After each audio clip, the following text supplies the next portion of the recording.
Bismillahirrahmanirrahim. Assalamualaikum warahmatullahi wabarakatuh. Salam sejahtera bagi kita semua. Om Swastiastu, Namo Buddhaya. Salam kebajikan.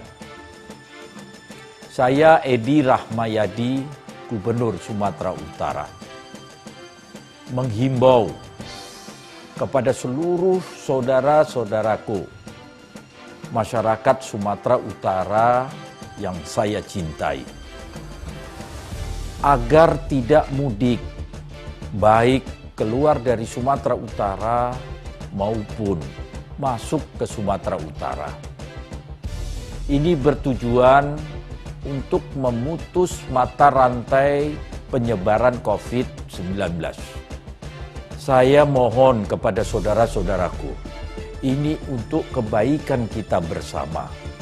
Di situasi seperti ini, kita bisa bersilaturahmi dengan keluarga menggunakan video call, sosial media, atau teknologi lainnya. Tidak harus berkunjung ke rumah keluarga. Jadilah pahlawan untuk melindungi diri, keluarga, juga Sumatera Utara yang kita cintai ini. Saat ini, Sumatera Utara sudah meningkatkan status dari siaga darurat bencana non-alam COVID-19 menjadi status tanggap darurat hingga tanggal 29 Mei 2020. Demi keselamatan kesehatan warga Sumatera Utara, kita harus kompak memutuskan rantai penyebaran COVID-19. Mari kita berdoa kepada Tuhan Yang Maha Esa, Allah Subhanahu wa Ta'ala. Semoga situasi segera kembali pulih dan kita terbebas dari bencana ini. Wabillahi taufik wal hidayah. Wassalamualaikum warahmatullahi wabarakatuh.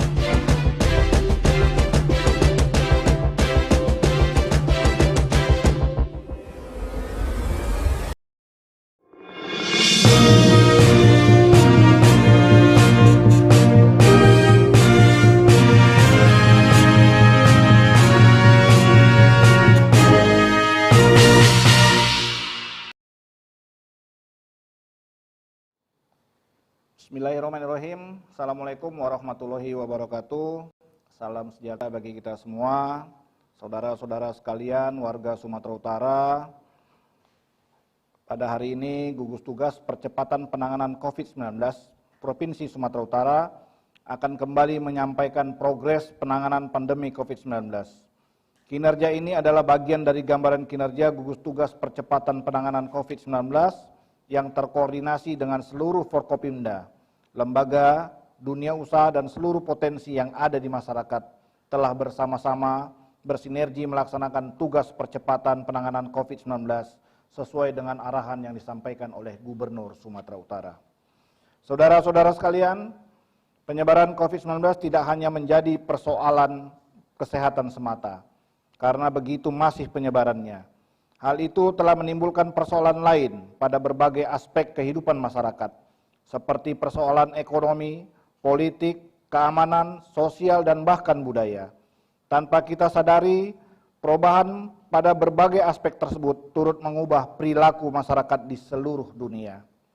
Termasuk dalam hal ini cara pandang antar sesama manusia.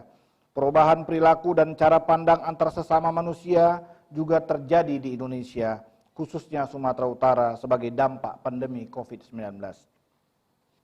Di Sumatera Utara jumlah pasien positif corona kian meningkat dari hari ke hari. Penambahan jumlah pasien COVID-19 inilah yang pada akhirnya memunculkan kecemasan di masyarakat.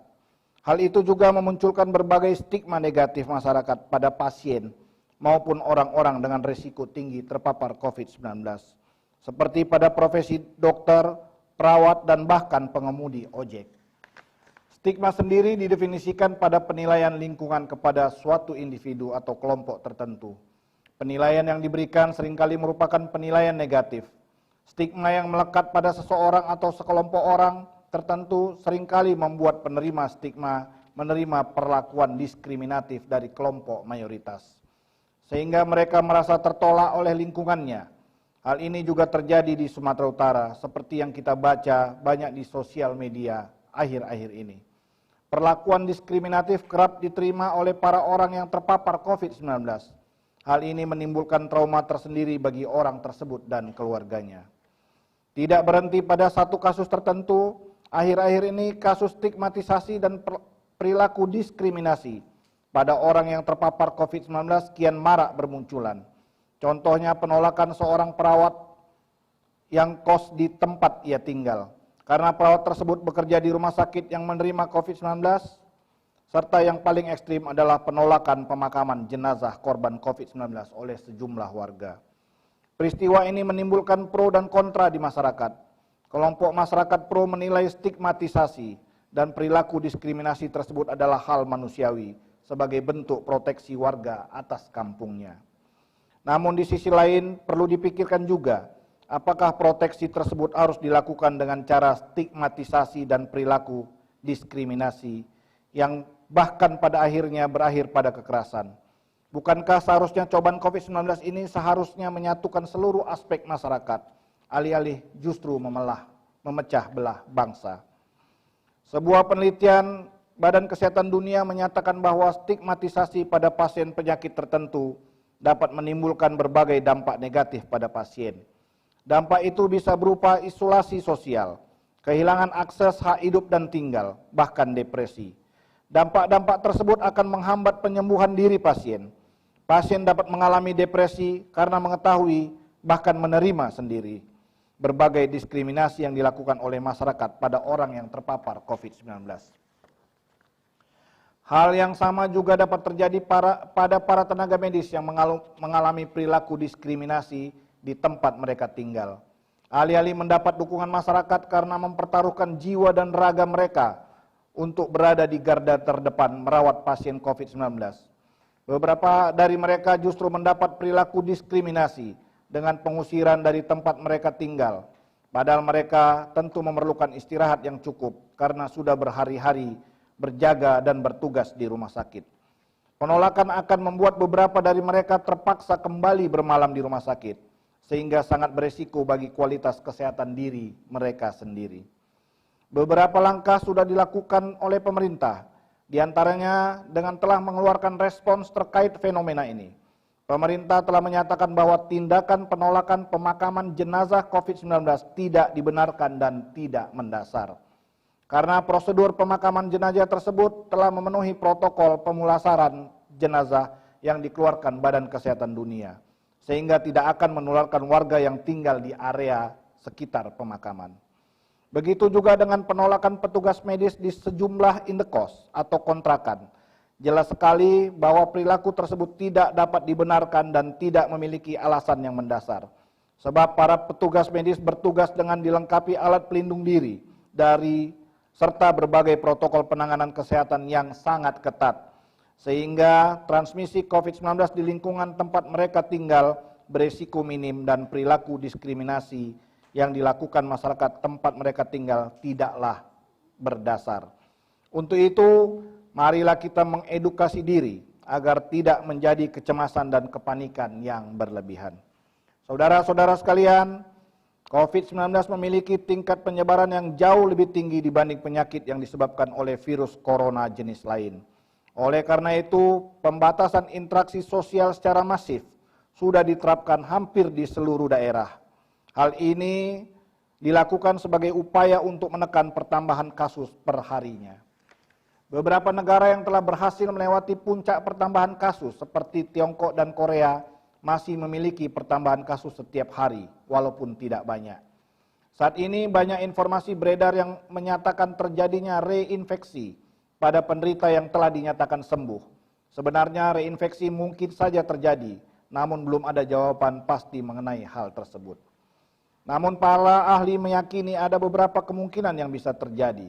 Yang pertama, hasil negatif palsu tes swab yang berasal dari pengambilan spesimen sampel lendir yang kurang cukup ataupun hasil positif palsu yang berasal dari spesimen yang mengandung virus tidak aktif.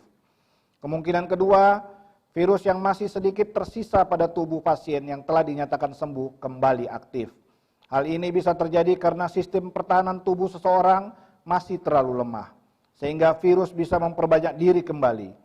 Bila ini terjadi, biasanya gejala yang ditimbulkan jauh lebih ringan dan transmisi orang ke orang pun kemungkinan kecil terjadi. Kemungkinan yang ketiga, pasien terinfeksi kembali oleh virus dengan tipe yang berbeda. SARS-CoV-2 tergolong sebagai virus RNA, di mana kemampuan bermutasinya jauh lebih cepat dibanding virus DNA.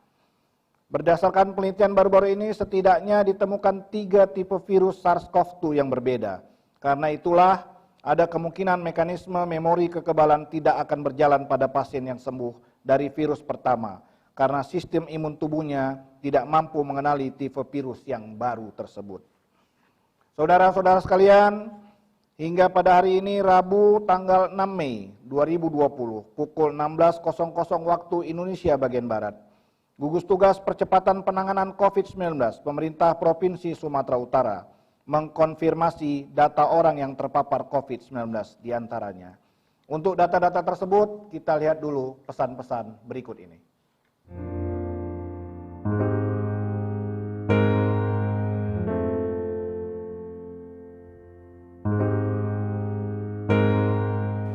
Assalamualaikum warahmatullahi wabarakatuh. Warga Sumatera Utara yang saya cintai, pemerintah Provinsi Sumatera Utara telah melakukan langkah serius dan melibatkan banyak pihak untuk menghadapi pandemi COVID-19. Alhamdulillah, di tengah kondisi ini, kami merasa bersyukur banyak orang-orang baik yang dengan tulus ikhlas menolong masyarakat Sumatera Utara, menjadi relawan luar biasa dan tanpa pamrih. Inilah semangat kebersamaan kita yang diajarkan agama kita, budaya kita. Teruslah saling menguatkan, tetap jalankan protokol kesehatan.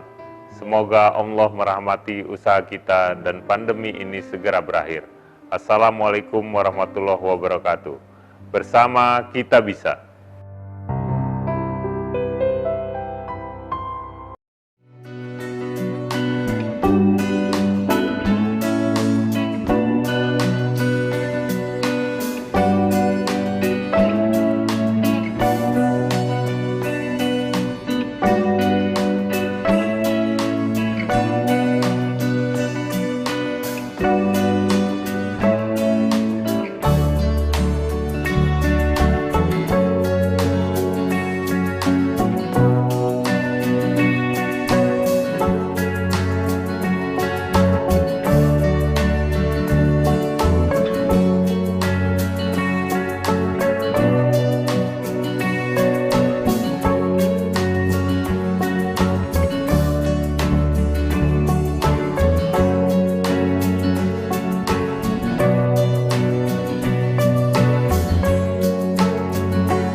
Saudara-saudara masyarakat Sumatera Utara sekalian yang saya banggakan, hingga pada hari ini Rabu 6 Mei 2020 pukul 16.00 waktu Indonesia bagian Barat, Gugus Tugas Percepatan Penanganan COVID-19 Pemerintah Provinsi Sumatera Utara mengkonfirmasi data orang yang terpapar COVID-19. Orang dalam pemantauan PDP berjumlah 1.886 orang. Pasien dalam pengawasan PDP berjumlah 151 orang. Pasien positif berjumlah 141 orang. Pasien sembuh 43 orang. Pasien meninggal dunia 16 orang. Saudara-saudara sekalian, inilah yang kemudian bisa kami sampaikan Mari kita berpartisipasi secara aktif dalam penanganan COVID-19. Mari kita putuskan penularan COVID-19, hargai dan bantu mereka yang melakukan isolasi mandiri. Jangan mendiskriminasikan pasien COVID-19 yang sudah sembuh. Kemudian mari kita hargai, kita hormati tenaga kesehatan yang telah menjadi garda terdepan dalam layanan penderita COVID-19. Mereka semestinya kita tempatkan sebagaimana mestinya, sebagai orang-orang yang banyak menolong kita, bukan kita diskriminasikan. Kita yakin dengan bergotong royong melawan COVID-19 dan terintegrasi secara baik, mulai dari pusat sampai ke desa, sampai dengan keluarga. Mari kita bisa menghadapi ini dengan baik. Komitmen kita kalau dijalankan ini dengan baik, insya Allah pada bulan Juni dan bulan Juli, semua sudah lebih baik lagi dibanding kondisi sekarang. Kita bisa mengendalikan secara maksimal, sehingga kita bisa menuntaskan masalah ini dan kita bisa hidup lebih baik lagi dari kondisi sekarang, dengan kondisi yang mengarah lebih normal. Saudara-saudara, yakinlah bahwa kita pasti bisa lakukan ini dengan baik. Kita bisa pulihkan Sumatera Utara yang kita cintai ini. Sumatera Utara pasti bisa. Baik, saudara-saudara sekalian, yang pertama kami akan menyampaikan informasi rekening Bank Sumut kita untuk donasi. Saat ini berjumlah 500-203-490 yang ditransfer ke rekening Bank Sumut dengan nomor 10002777777. Saudara-saudara sekalian, selanjutnya kami akan mencoba beberapa pertanyaan. Yang pertama adalah berapa jumlah sampel yang sudah diteliti dan berapa pula stok jumlah reagensia untuk saat ini. Kami sampaikan beberapa hari yang lalu bahwa spesimen yang kita sampaikan ke dua laboratorium PCR yang ada di Sumatera Utara dan di Jakarta, saat ini berjumlah 1.785 sampel yang sudah kita kirimkan, dengan perincian 855 itu ke Rumah Sakit USU, dan yang ke Litbangkes berjumlah 930 sampel. Selanjutnya ada pertanyaan, apakah ada kendala bagi pemerintah Sumatera Utara selain pembiayaan paramedik yang kurang? Kami sampaikan hingga hari ini kita tidak memiliki kendala-kendala yang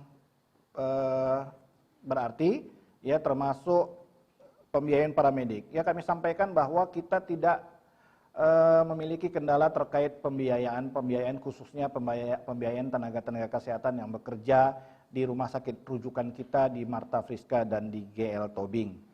Ya.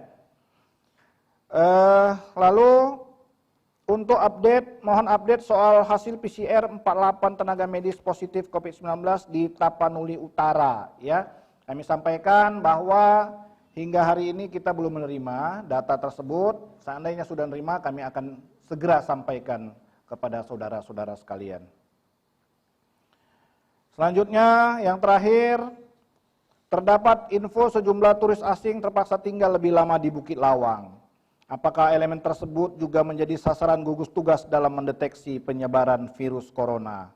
Ya, saudara-saudara sekalian, kami sampaikan bahwa seandainya ada orang asing yang berasal dari negara-negara terjangkit, itu protokol kesehatannya tetap dilakukan. Ya.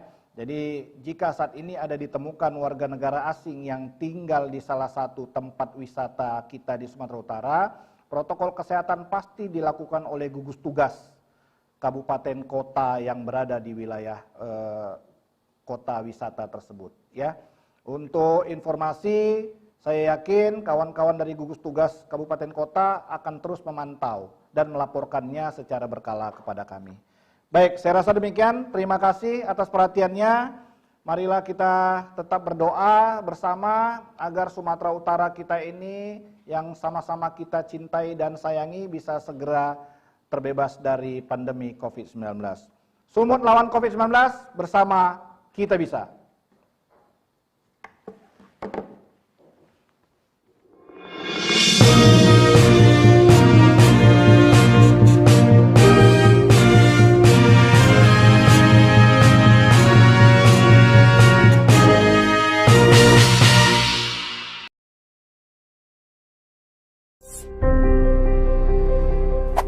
Bagaimana kabar kalian? Semoga selalu dalam keadaan prima dan jauh dari ancaman virus, serta penyakit apapun ya. Mengingat saat ini sedang marak tentang mewabahnya virus novel corona. Virus novel corona menyebabkan wabah pneumonia di kota Wuhan, Tiongkok pada Desember 2019 dan menyebar ke negara lainnya hingga kini. Penyebab infeksi virus corona tersebut antara lain percikan air liur pengidap, bisa dari batuk dan bersin, menyentuh tangan atau wajah orang yang terinfeksi, menyentuh mata, hidung, atau mulut setelah memegang barang yang terkena percikan air liur pengidap virus corona. Gejala yang timbul bila terjangkit virus novel corona bisa beragam, bergantung pada jenis corona yang menyerang dan seberapa serius infeksi yang terjadi. Berikut beberapa gejala virus corona yang terbilang ringan: hidung beringus, sakit kepala, batuk, sakit tenggorokan, demam, merasa tidak enak badan. Hal yang perlu ditegaskan, beberapa virus corona dapat menyebabkan gejala yang lebih parah. Infeksinya dapat berubah menjadi bronkitis dan pneumonia, yang menyebabkan gejala seperti demam yang mungkin cukup tinggi bila pasien mengidap pneumonia, batuk dengan lendir, nyeri dada atau sesak saat bernapas. Infeksi bisa semakin parah bila menyerang kelompok individu tertentu. Contohnya, orang dengan penyakit jantung atau paru-paru, orang dengan sistem kekebalan yang lemah. Hingga saat ini, belum ada vaksin yang dapat mencegah virus corona. Maka dari itu, langkah terbaik adalah mencegah penyebaran virus tersebut, yaitu menghindari berpergian ke Cina, menggunakan masker saat beraktivitas di luar ruangan, terutama bila kamu beraktivitas di tempat umum. Rutin mencuci tangan dengan air dan sabun atau hand sanitizer yang mengandung alkohol. Tutup mulut dan hidung saat kamu batuk atau bersin. Jangan menyentuh mata, mulut, dan hidung sebelum mencuci tangan. Hindari berdekatan dengan orang yang sedang sakit. Jaga kebersihan benda yang sering disentuh dan kebersihan lingkungan. Semoga kita terhindar dari virus ini dan segala penyakit lainnya ya.